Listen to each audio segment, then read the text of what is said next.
Yes, mga ka-only friends, ayan, everyday exercise tungod sa it helps with weight management. O yan, yung mga malaking tulong ito, gaya ko, unti-unti lang, hindi ito bigla.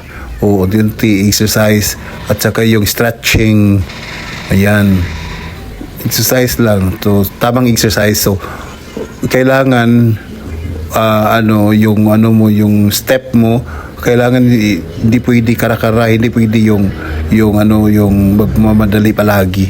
Watch your step kasi mahirap kasi pa ma-mistake yung pag mo.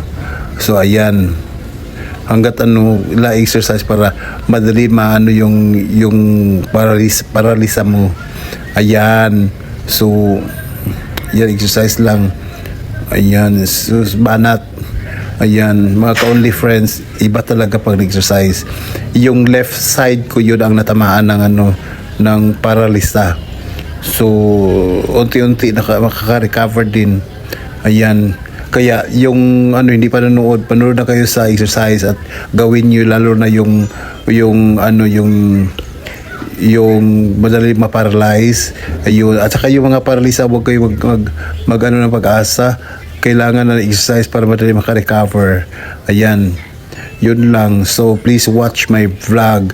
And thank you very much. And don't forget to show my vlog, Rigorscape TV. Ayan. So, thank you very much.